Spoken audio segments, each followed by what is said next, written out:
reach for the remote if you're sitting at home, because the notoriously private Harry and Meghan are supposedly gearing up for their own Netflix feature film. According to one insider, the drama-loving duo are preparing to reveal some more juicy stuff about the royal family. That sweet, sweet, juicy stuff was certainly a hit with audiences as Netflix's 6-part Harry and Meghan docuseries became the streaming platform's most-watched series last year. But that's evidently not enough for the driven Duke and Duchess, who reportedly feel like they have a big screen story to tell. A big scream, more like. Meanwhile, Ms Markle appeared to skip a prestigious Women in Media Awards gala in LA earlier this week, presumably too busy practicing her Oscars acceptance speech. It comes just 1 week after Harry and Meghan were involved in what they called a near-catastrophic car chase in New York City. Well, we just don't get enough of these two, do we? That's what we need more. Just when you thought it was safe to go back into the water. I mean, I presume the reason that they haven't actually done the second Netflix movie yet is they're still making the stuff up. So that, you know, as soon as they've got the proper narrative going, they can just come out and say some more load of old cobblers like I did last time.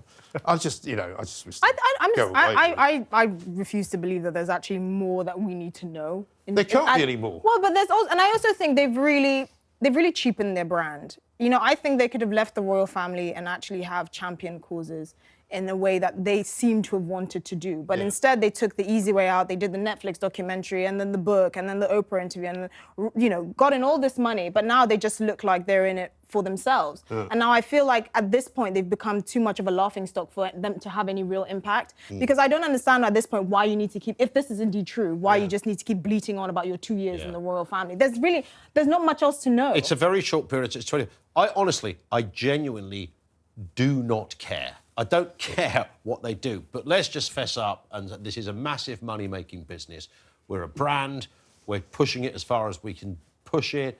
I don't know many people genuinely that are that interested, regardless of where they sit. Yeah, well, I don't wish them any harm. That may be the case. And if you can trouser that kind of cash for a story about what, you know, then good luck to you. Collins, you may not know anyone who's interested in it, but Netflix clearly have got people watching their stuff continually, which is why. So then, just because you don't know someone who's interested in it, there's probably 20, 50, 30 million people who are interested globally. That's what Netflix are going to say. There's a lot of things. That's what Netflix are saying. We're going to give you a second series. That's it. It's business. That's what I said. It's business. I think when you're saying that they're cheapening their brand, listen, if I could cheapen my brand and make 50 million from it, I'd cheapen my brand. No, that's I get a pretty it. expensive I think it's of the just brand. the fact that they but you have no morals. You know, this is the guy who's come from the royal family. And you can't cheapen it anymore, should have had a little bit more decorum.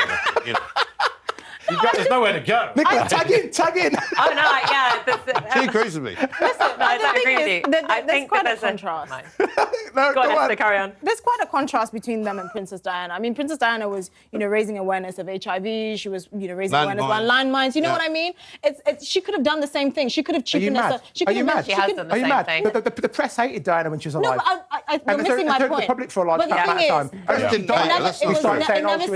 never seemed like it was about lining her pockets. It is true. Maybe it's because she had more than enough money. I don't know. Yeah. Can I have a go? Please, have a go. Fantastic. There's a reason why this, to reveal more juicy stuff, is in quotation marks. It's because we don't know that it's true. I think that this could be a whole fuss over nothing. It's, again, another source close to the couple, and they said, actually, we're no longer going to be releasing information through sources. It'll only be through our official person. So take all of this. Well, Omid Scobie, the guy who said they were being chased at 80 miles an hour through the streets of New York. Did he say that? Yes. 80 miles an hour? He did. Through the streets of New York. Yes. Scobie chops tells it like it is. Yes, he did. Do you know what? Netflix are really missing a trick here because they're having some... They've got a few marketing issues. They've got this password problem, which may see some people leave Netflix. They've got to do all they can to bolster their viewing figures. And if they really want to take it somewhere, they need to morph and mix. They need to get Harry and Meghan in Squid Game. That's the only way. Because that would be bumper figures, 2 big Netflix shows all in one. It would be incredible. Or in Nearly Fast and the Nearly Furious. Oh, yeah, exactly. Very good. Touche. You have them on golf carts. Love it. Or just, you know, they could have judged Judy